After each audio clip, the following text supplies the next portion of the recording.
మహిళలు సార్ ఈరోజు సమాజంలో సగభాగం ఉన్నటువంటి మహిళల యొక్క బడ్జెట్ను కూడా పెంచాలి. ఇవాళ అన్ని రంగాలలో మహిళలు ఉన్నారు, కానీ ఈ మగవాళ్ళ కొంతమంది మెదళ్ళల్లో మరి ఫ్యూడల్ మెంటాలిటీ అణిచి, అంటే తల్లి కడుపుల నుంచే పుడతారు కానీ తల్లి ఎద మీద ఎగిరి తన్నేటువంటి దుర్మార్గులు కూడా ఈ సమాజంలో ఉండడం బాధాకరం సార్. ఖచ్చితంగా ఈ దేశంలో మహిళలను పూజిస్తూ ఉన్నారు.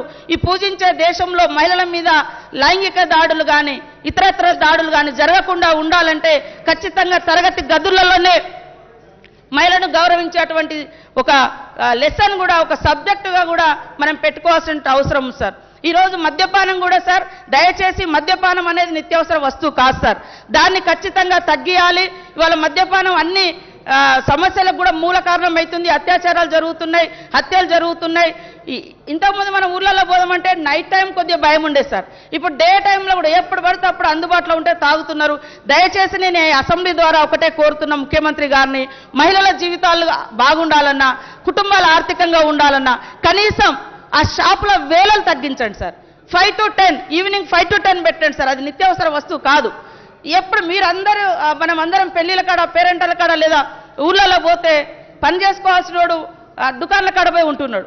కాబట్టి దయచేసి ఈ ఒక్క నిర్ణయాన్నైనా మాకు ఈ అంతర్జాతీయ మహిళా దినోత్సవం సందర్భంగా ముఖ్యమంత్రి గారు ఇవ్వాలని ఈ సందర్భంగా నేను కోరుతా ఉన్నాను సార్. అదేవిధంగా అత్యాచారాలు చేసినటువంటి దుర్మార్గులు యథేచ్ఛగా తిరగకుండా మరి తీవ్రమైనటువంటి కఠినమైనటువంటి చర్యలు కూడా తీసుకునే విధంగా స్పెషల్గా టీమ్స్ ఏర్పాటు చేయాలని, రాష్ట్ర వ్యాప్తంగా జరుగుతున్నటువంటి దాడుల మీద ఒక స్పెషల్ టీం ఫోకస్ పెట్టి పనిచేయాలని కూడా ఈ సందర్భంగా కోరుతా ఉన్నా సార్.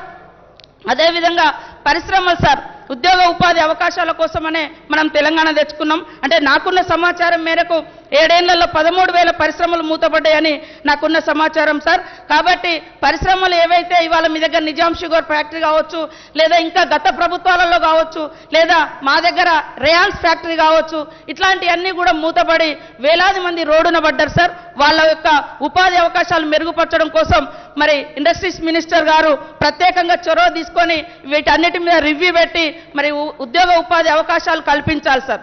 ఇవాళ దేశంలో చూస్తే ప్రభుత్వ రంగ సంస్థలన్నీ కూడా, గతంలో కాంగ్రెస్ పెట్టినటువంటి ప్రభుత్వ రంగ సంస్థలన్నీ కూడా ఇందాక అన్నట్టుగా ఆదాని అంబానీలు కలిసి మరి దోచేసుకుంటున్నటువంటి పరిస్థితి, మేమిద్దరం మాకిద్దరు అనేటువంటి పరిస్థితి ఉంది. ప్రజల యొక్క ఆస్తులను ప్రైవేట్ కంపెనీలకు దారాదత్తం చేస్తే, ప్రైవేటు వ్యక్తులకు దారాదత్తం చేస్తే ఫ్యూచర్లో పెరుగుతున్నటువంటి జనాభా అవసరాలకు తగ్గట్టుగా భూములు ఉండటం లేదు, ఉద్యోగాలు వచ్చే పరిస్థితి లేదు, ఉపాధి దొరికే పరిస్థితి లేదు. కాబట్టి వీటన్నింటిని కూడా కంట్రోల్ చేసే విధంగా మరి ప్రభుత్వం కూడా చర్యలు తీసుకోవాలని కోరుతా ఉన్నాం సార్. అదేవిధంగా ఐటీ కూడా ఇవాళ సరే హైదరాబాద్ విశ్వనగరం కానీ ప్రపంచ నగరం కానీ సార్, జనసాంద్రత విపరీతంగా పెరుగుతున్నటువంటి పరిస్థితి. కాబట్టి మన మారుమూల మన జిల్లాలలో కూడా ఇంజనీర్ చేసినటువంటి స్టూడెంట్స్ కానీ లేదా ఇతరత్ర నైపుణ్యమైనటువంటి విద్యను చదువుతున్నారు సార్. ఐటీని కూడా విస్తరింపజేయాలి సార్, డిసెంట్రలైజ్ చేయాల్సిన అవసరం ఉంది. కేవలం హైదరాబాద్ చుట్టుపక్కల కాకుండా ప్రతి జిల్లా కేంద్రానికి ఐటీ సంబంధించినటువంటి సేవలు విస్తరించే విధంగా మరి ఐటీ శాఖ మాత్యులు కృషి చేయాలని కూడా ఈ సందర్భంగా కోరుతా ఉన్నా సార్. అదేవిధంగా ప్రైవేటు ఉద్యోగాలు పెద్ద ఎత్తున సృష్టించబడుతున్నాయి, కానీ ప్రైవేటు ఉద్యోగాలలో మరి స్థానికులకు చాలా చాలా తక్కువ అవకాశం ఉంది.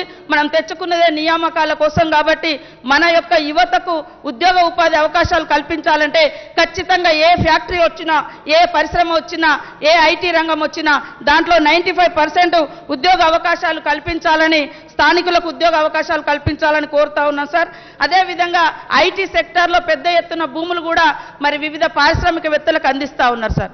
దాన్ని ఏ ప్రాతిపదికన ఎట్లా ఇస్తాను అనేది మాకు తెలియదు సార్. కాబట్టి ఎస్సీ ఎస్టీ బీసీలకు కూడా, మైనార్టీలకు కూడా మరి వాళ్ళకు కూడా ఎంత % ఈ పరిశ్రమలను నెలకొల్పడానికి రాష్ట్ర ప్రభుత్వము సపోర్ట్ చేస్తుందనేటువంటి విషయాన్ని కూడా తెలియజేయాల్సినటువంటి అవసరం ఉంది. మాకు కూడా తెలుసుకోవాలనేటువంటి అవసరం ఉంది సార్.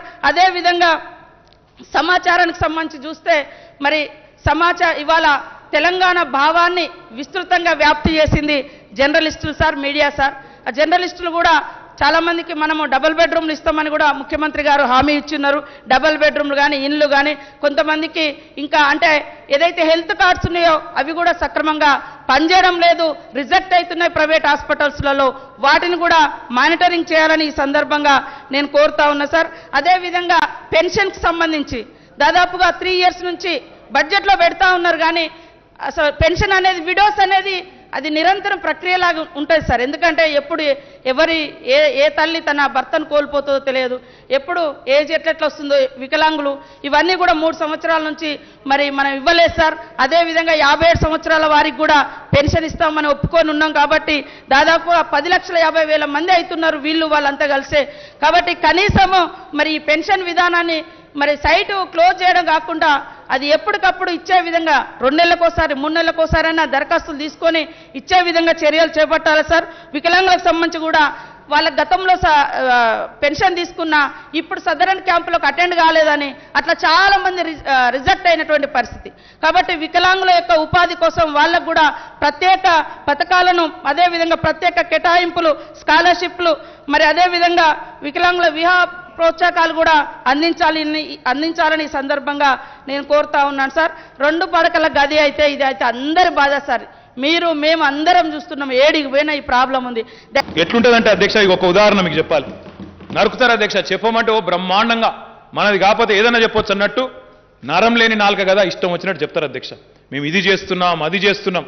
అధ్యక్ష, మన రాష్ట్రంలో 2 ముఖ్యమైన పారిశ్రామిక సమూహాలకు కేంద్ర ప్రభుత్వం నేషనల్ ఇన్వెస్ట్మెంట్ మ్యానుఫ్యాక్చరింగ్ జోన్ అని పేర్లు ఇచ్చింది అధ్యక్ష, పేరు పెట్టింది, గుర్తించింది వాటి. National investment manufacturing zone, NIMS అంటారు అధ్యక్ష, నిమ్స్ NIMZ. వాటికి 2టికి గుర్తించింది. ఒకటేమో జహీరాబాద్లో ఒక పారిశ్రామిక సమూహం ఉంది అధ్యక్ష, జహీరాబాద్ నిమ్స్ అంటాము, దాన్ని గుర్తించినారు. రెండవది మనం హైదరాబాద్ ఫార్మా సిటీ ఏదైతే పెట్టుకుంటున్నామో ఇక్కడే మన మహేశ్వరం నియోజకవర్గంలో అక్కడ కూడా నిమ్స్గా వాళ్ళు గుర్తించినారు. మేమేమనుకున్నాం అధ్యక్ష అంటే బాగా బ్రహ్మాండమైన మద్దతు వస్తుంది, వేల కోట్ల రూపాయలు తన్నుకుంటూ వస్తాయి కేంద్రం నుంచి. ఇక నిమ్స్ పేరు బ్రహ్మాండంగా ఉంది కదా అధ్యక్ష చెప్పడానికి, NIMZ. కాబట్టి జబర్దస్త్ నిధులు వస్తాయి, వేల కోట్ల రూపాయలు తన్నుకుంటూ వస్తాయి, కోట్ల ఉపాధి సృష్టించవచ్చు, ఉద్యోగాలు సృష్టించవచ్చు అని చెప్పి మేము ఆశించినాం అధ్యక్ష. అధ్యక్ష, దురదృష్టం ఏంటంటే 2016 జనవరిలో ఈ జహీరాబాద్ నిమ్స్కు కేంద్ర ప్రభుత్వం 6 ఏళ్ల కిందట అధ్యక్ష గుర్తింపు ఇచ్చింది నిమ్స్గా. అధ్యక్ష, అప్పటి నుంచి ఇప్పటి వరకు 6 ఏళ్లలో ఘనత వహించిన మోడీ గారి ప్రభుత్వం జహీరాబాద్ నిమ్స్కి ఇచ్చిన పైసలు ఎన్నో తెలుసా అధ్యక్ష? కేవలం 3 కోట్ల రూపాయలు అధ్యక్ష. 3 కోట్లు. ఇంతకంటే సిగ్గుచేటైన పని ఉంటుందా లేదా నాకైతే తెలియదు అధ్యక్ష. ఎందుకంటే మొత్తం 6 ఏళ్లలో 2016లో నిమ్స్ అని గుర్తింపించి ఈ రోజు వరకు 6 ఏళ్లలో వాళ్ళు ఇచ్చింది ఎంత అయ్యా అంటే 3 కోట్ల అధ్యక్ష. అధ్యక్ష, ఫార్మా సిటీ అధ్యక్ష, హైదరాబాద్ ఫార్మా సిటీ నిమ్స్, దీన్ని గుర్తించినారు అధ్యక్ష. నిమ్స్ అని పేరు పెట్టినరు, ప్రాజెక్ట్ ఆఫ్ నేషనల్ సిగ్నిఫికెన్స్ అన్నారు. జాతీయ స్థాయిలో బాగా ప్రాముఖ్యత కలిగిన రంగం ఫార్మా రంగం, బల్క్ డ్రగ్స్ రంగం, కాబట్టి మిమ్మల్ని గుర్తిస్తున్నామన్నారు. మేము అనుకున్నాం అధ్యక్ష, అడిగినాం, ఉత్తరాలు రాసినాం, మల్టిపుల్ రిక్వెస్ట్లు అధ్యక్ష, 1-2 కాదు, వేల కోట్ల రూపాయలు మీరు రోడ్లకి, కరెంటుకి, నీళ్లకి ఇవ్వండి, పెద్ద ఎత్తున ఖర్చు పెడుతున్నాం మేము కూడా అని చెప్పి ఉత్తరాలు రాస్తే అధ్యక్ష 2017లో జీవో ఇచ్చింది అధ్యక్ష నిమ్స్ అని చెప్పి, ఏది ఫార్మా సిటీకి. అధ్యక్ష, ఇప్పటి వరకు ఇచ్చింది మొత్తం ఈ 5 ఏళ్లలో ఇచ్చింది అధ్యక్ష కేంద్ర ప్రభుత్వం కరెక్ట్గా 5 కోట్ల రూపాయలు అధ్యక్ష హైదరాబాద్ ఫార్మా సిటీకి. ఇంతకంటే సిగ్గుచేటేమని ఉంటుందా అని నేను అడుగుతా ఉన్నా. అంటే దీన్నే అన్న అధ్యక్ష, నేను ఊరికే అంటలేను, దుగ్ధతోనో బాధతోనో ఇంకోటి దాంతో అంటలేను అధ్యక్ష, ఆవేదనతో. బాత్ కరోడోమే కామ్ పకోడోమే ఇందుకే అంటున్నా అధ్యక్ష. వాళ్ళ వ్యవహారం ఇట్లా ఉంది అధ్యక్ష. ఇంకా చెప్పాలంటే బోలెడు ఉన్నాయి అధ్యక్ష, ఆ విషయం కూడా నేను చెప్తాను అధ్యక్ష. ఈ ప్రభుత్వం ఒకవైపు గవర్నమెంట్ సెక్టర్లో నిన్ననే గౌరవ ముఖ్యమంత్రి గారు ప్రకటించినారు, శాసనసభలో ఉన్న గౌరవ ఎమ్మెల్యేలందరినీ కూడా నేను కోరుతా ఉన్నా అధ్యక్ష. నేను చూసినాను నిన్న స్టేట్మెంట్, మా మిత్రుడు ఇప్పటిదాకా మాట్లాడిన వక్త మన హుజూర్ నగర్ ఎమ్మెల్యే గారు సైద్ రెడ్డి గారు, నరసంపేట ఎమ్మెల్యే సుదర్శన్ రెడ్డి గారి స్టేట్మెంట్లు నేను చూసినాను అధ్యక్ష. మేము ముఖ్యమంత్రి గారి ప్రకటన మీద సంతోషాన్ని వ్యక్తం చేస్తా ఉన్నాం. మా నియోజకవర్గాల్లో కోచింగ్ సెంటర్లు మేమే పెడతాం, మా పిల్లలకి భోజనం కూడా మేమే పెడతాం, మేమే చూసుకుంటామని చెప్పి ఆ 2 మిత్రులు వారు ముందుకొచ్చినారు అధ్యక్ష.